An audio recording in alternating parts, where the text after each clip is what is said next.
Hello guys, welcome to our YouTube channel Make Conceptual World, where we will discuss different concept, question and MCQ which will help you while preparing different examination.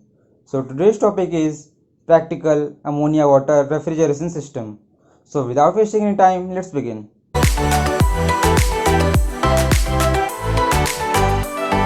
Last video में मैंने vapour absorption refrigeration system को discuss किया था। वहाँ पे मैंने ammonia water refrigeration system को भी एक्सप्लेन किया था, जो कि एक सिंपल VAR सिस्टम है और उसका मोस्टली यूज़ इंडस्ट्रियल एप्लीकेशन के लिए होता है।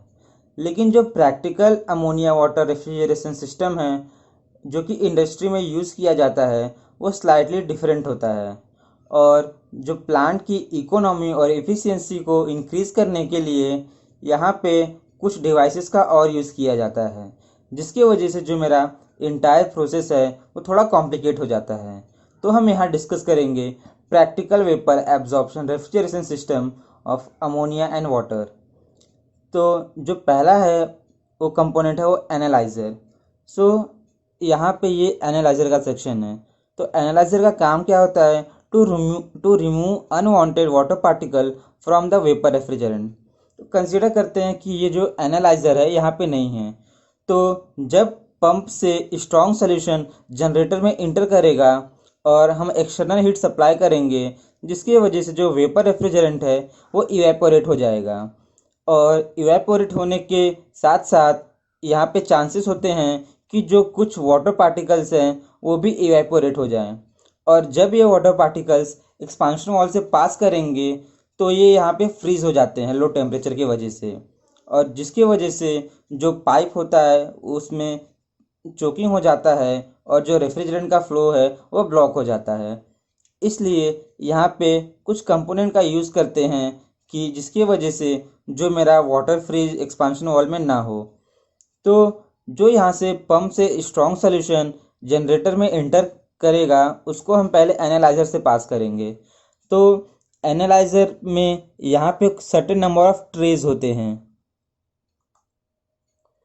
तो जब ये स्ट्रॉन्ग सॉल्यूशन एनालाइज़र से पास करते हैं और जनरेटर में इंटर किया, इसके बाद एक्सटर्नल हीट सप्लाई करते हैं, जिसकी वजह से जो रेफ्रिजरेंट है वो वेपर में कन्वर्ट हो जाता है और जब ये वेपर में कन्वर्ट होगा उसके बाद ये इन ट्रेस से फॉलो करेगा, जिसके वजह से जो वेपर रेफ्रिजरेंट है उनको लार्ज सरफेस एरिया का एक्सपोजर मिलेगा, जिसके वजह से जो अमोनिया है वो कूल हो जाएगा और उसके साथ ही जो मेरा वाटर है वो कंडेंस होके वापस से जनरेटर में इंटर करेगा और इसको प्रेशर रिड्यूसिंग वॉल से पास करके एब्जॉर्बर में इंटर कराएंगे।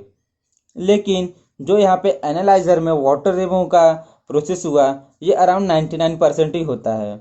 तो जो इसमें कुछ वाटर पार्टिकल्स बचे रह गए उसको हम रेक्टिफायर में रिमूव करते हैं। तो जो रेक्टिफायर है इसको क्या बोलते हैं, डिहाइड्रेटर भी बोलते हैं। तो इसमें क्या किया जाता है? To remove the remaining water particle. तो एनालाइज़र से जब वेपर रेफ्रिजरेंट रेक्टिफायर में आया तो यहाँ पे चांसेस रहते हैं कि कुछ वाटर पार्टिकल्स प्रेजेंट रहे।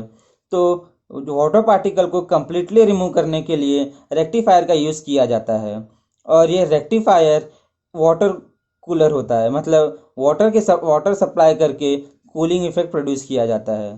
तो रेक्टिफायर में जो अमोनिया वेपर है उसको फर्दर कूल किया जाता है और जो वाटर पार्टिकल है वो कंडेंस हो जाते हैं और ये जो कंडेंस वाटर पार्टिकल है इसको वापस से हम एनालाइज़र में ट्रांसफ़र कर देते हैं और जो एनालाइज़र का प्रोसेस है वो ऐसे ही रिपीट होते रहता है। तो इसको हमने रेक्टिफायर में पास किया, इसके बाद जो प्योर वेपर रेफ्रिजरेंट है वो कंडेंसर में पास होता है, उसके बाद एक्सपांशन वॉल से इवेपोरेटर में इंटर करता है। नेक्स्ट जो थर्ड डिवाइस है वो क्या है? Heat exchanger. तो हम यहाँ पे सिस्टम की इकोनॉमी को इंक्रीज़ करने के लिए हीट एक्सचेंजर का यूज़ करते हैं। पहला, बिटवीन पंप एंड जनरेटर। तो ये पंप है और जनरेटर, इसके बीच में मैंने एक हीट एक्सचेंजर का यूज़ किया है।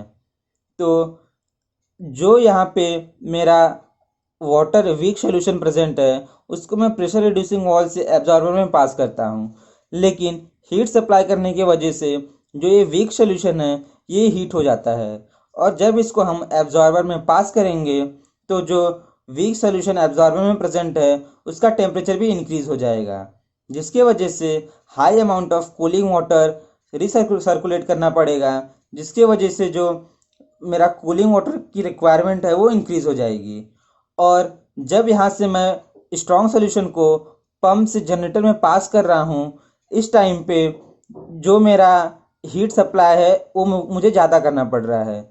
लेकिन जब मैं यहाँ पे एक हीट एक्सचेंजर यूज़ करूँगा, जिसकी वजह से जो यहाँ पे जो हॉट वीक सोल्यूशन है वो हीट एक्सचेंजर से पास करेगा, तो ये अपना हीट जो स्ट्रॉन्ग सोल्यूशन है इसको ट्रांसफ़र कर देगा, जिसकी वजह से जो मेरा वीक सोल्यूशन है उसका टेम्परेचर लो होगा और वो एब्जॉर्बर में एंटर करेगा, और जो मेरा स्ट्रॉन्ग सोल्यूशन पंप से पास हो रहा है वो हीटअप हो जाएगा, और जब ये जनरेटर में एंटर करेगा तो ये पहले से इसके पास सर्टेन अमाउंट ऑफ हीट है, तो जो मुझे एक्सटर्नल हीट सप्लाई करना पड़ रहा है वो भी डिक्रीज़ होगा, जिसकी वजह से जो मेरी प्लांट की इकोनॉमी है वो मेरी इंक्रीज़ हो जाएगी, इकोनॉमी इंक्रीज़ हो जाएगी। नेक्स्ट, जो सेकेंड हीट एक्सचेंजर है उसको कंडेंसर और इवेपोरेटर के बीच में यूज़ किया जाता है। तो ये इवेपोरेटर और कंडेंसर, इसके बीच में भी हम एक हीट एक्सचेंजर को यूज़ करेंगे।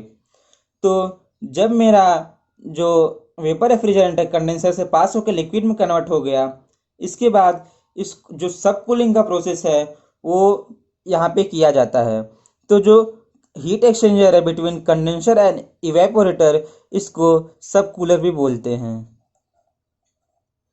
तो ये क्या करता है, जो मेरा लिक्विड रेफ्रिजरेंट है उसको उसका टेम्परेचर और कम करता है, जिसकी वजह से जो मेरा रेफ्रिजरेंट इवेपोरेटर में इंटर करता है इसका टेम्परेचर और लो होता है, और ये high amount of refrigerating effect produce कर पाता है। तो ये थे कुछ कंपोनेंट जिसका यूज़ इंडस्ट्रियल पर्पस के लिए किया जाता है, और जिसके वजह से जो इफ़िशियंसी है प्लांट की और इकोनॉमी है वो इंक्रीज हो जाती है। I hope you like this video, so please share and subscribe to my channel, and don't forget to hit the bell icon to have more conceptual learning.